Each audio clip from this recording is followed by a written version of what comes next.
Hey everybody, it's Oksana. So welcome to my July favorites, first of all. And second of all, I'm trying something a little different this month. Hopefully it goes well, but I'm doing this in two parts. So part one is going to be, down to business, my beauty, cosmetic, anything related to that favorites. And part two is going to be a little more open-ended, just anything having to do with not directly beauty, but maybe candles, or home decor type items, food, recipes, just chit chat, because a lot of times I tend to go off on tangents and I want to be able to do that, and I want to be able to chat with you guys. So I'm gonna have part two for that, and that's gonna allow me to have more of that versus having one video and then I'm always nervous that it's running like 20 minutes long and I cut myself off. So this is gonna be part one. And I'm going to start off with this Heritage Store Rosewater and Glycerin spray, which I showed you guys in a Vitacost haul, if you've seen that. So this is a favorite because it is nice, but I have a love-hate relationship with this product, and I wanted to mention that because I found a way to work around it, so in case it helps other people, I wanted to mention it. It's a very nice setting spray. Glycerin is in there to help moisturize. It smells like roses. I love the smell of rose. It's not actually pink, it's clear, just the bottle's pink to make you think, roses. It's got essential oils for the rose. So very natural, very good setting mist. I sprayed all over my face. I have it on my face today. I think it works well. Now, here's the deal. If you've ever seen glycerin, just straight up glycerin, it is a very thick, very sticky goop.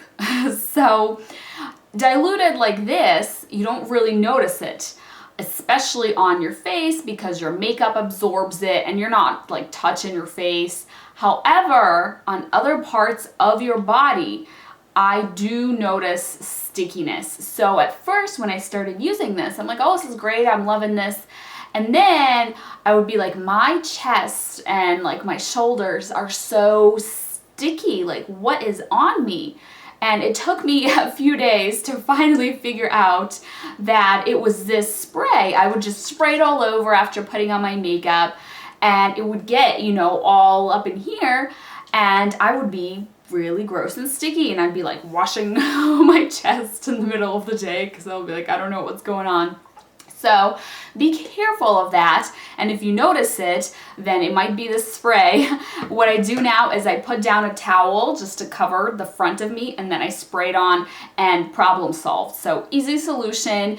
If you're worried about getting it in your hair, I like to put my hair up in a turby twist just because with any kind of spray, not even this specifically, my hair frizzes up when it hits, anything humidity, or just spritzing anything liquidy near it. So I like to protect my hair from the spray also. And also I noticed that my face completely fine, does not break me out at all, but on my chest it did break me out right here. So yeah, just beware getting this on your body. So that's this product. Next, I want to tell you about a tool, and this is from Real Techniques. It's called the Lash Brow Groomer. And it looks like your typical brush right here, eyebrow brush, but then this part is what sets it apart. That sounds so funny. The part that sets it apart. And this little comb is metal, little metal tiny comb, and it is so great for brushing through your eyelashes. It works perfectly because unlike those plasticky combs that have like the thick edge on the ends, this doesn't have any ends. It's just the little spikes. So you can really use it anywhere.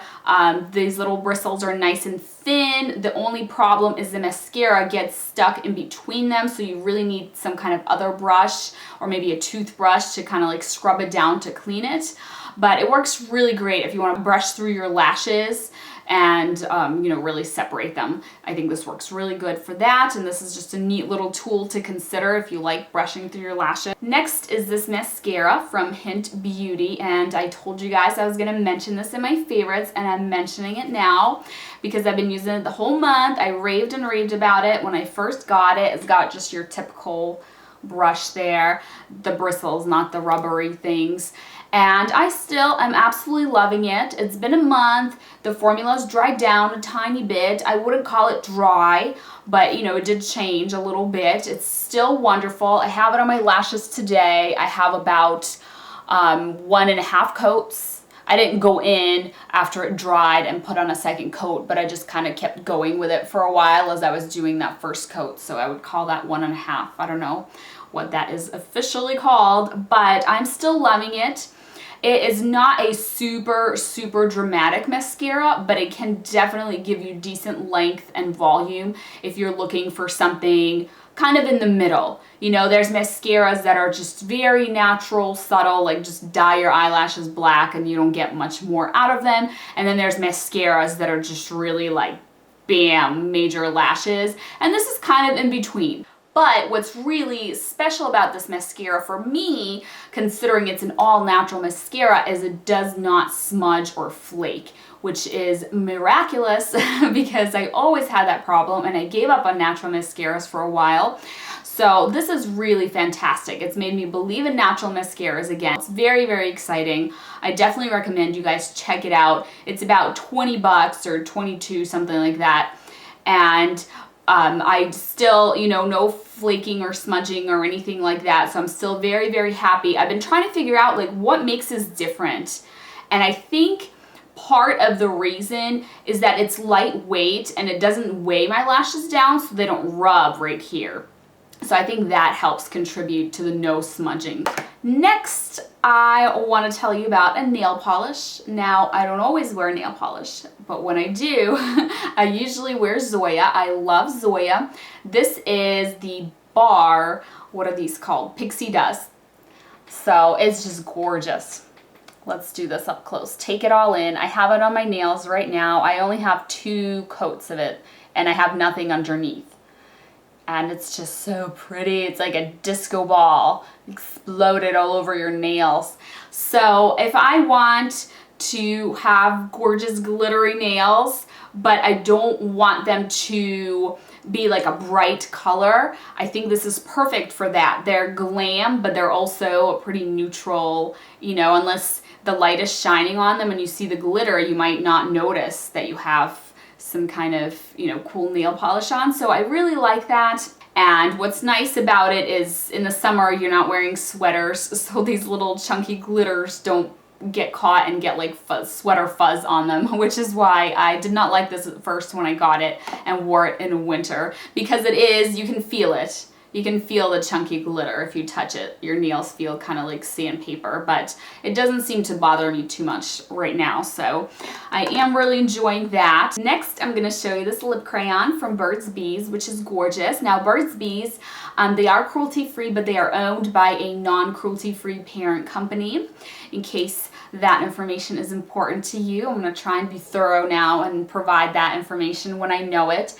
And this is just gorgeous. Oh my gosh. Now, if you look at the packaging, you might be like, what? This is supposed to be a baby pink? And they just did a terrible job with these little bands that are supposed to represent the color, because it's not a baby pink.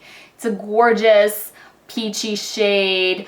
I suppose you can say like a peachy pink, but it's definitely, there's definitely some peach in there. I have it on my lips right now. Oh, I just love it. I've been wearing this so much. It has a nice matte finish and it's just really pretty. And I've actually been more attracted to warmer tones lately, which is like so out of the box for me, but I've been loving this. I think this is a great summer look. Next, I want to tell you just a little bit of information about this toothpaste. I made a whole video on it and then I did a little update, but not everybody may have seen it because, you know, who goes back and rewatches videos to see if any updates pop up. So basically, this was the first toothpaste I found that did not have glycerin, but it turns out that they reformulated and put the glycerin back in. However, good news, now they're taking it back out because their customers were like, what? You were like the only brand that didn't have glycerin and you're all about promoting, you know, remineralization of teeth, and glycerin's supposed to prevent that. So now they're taking it back out, and they told me that by December 2015, all their toothpaste will be glycerin free. So it's very, very exciting. If you order it now, you might get the glycerin version. There's like a 50-50 chance because there's both out there right now. But if you want to wait until later this year or next year to make sure that you get the glycerin-free version, this is definitely a wonderful option for those that are looking for just a very natural toothpaste. And it performs wonderfully as well. It's not too thin or runny. It leaves my mouth fresh and clean. Next are these wipes that I want to tell you guys about from Blum Naturals. This is the organic chamomile extract. That's what it says. I don't know what the official flavor is of this one, but this part is nice that it opens and then closes. There isn't like one of those, except if you pull too hard, you're gonna rip it off. So you gotta kind of hold it as you open it up. It's not one of those like little things, little flimsy stickers. The wipes are in here. They're very moist and I feel like they're staying nice and moist for me. I've used this brand before. I use the exfoliating ones, and those are very exfoliating. They are like a sandpaper exfoliating.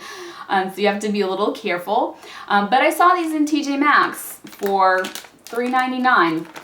So I thought I would pick up more because I ran out of those other ones that I had. And I really enjoy them. They do a great job at taking off my makeup. And it's just such an easy thing to do at the end of the day when you don't feel like washing your face. When you're feeling lazy or you've got no time. I think these are really great and I've been enjoying them, and they have very nice natural ingredients, and the wipe itself is like thick. It doesn't rip apart easily or anything like that. And that is it for my makeup favorites. Thank you so much for watching. I hope you enjoyed. And if you're interested in my other non-beauty cosmetic related favorites, then check out part 2 of July favorites.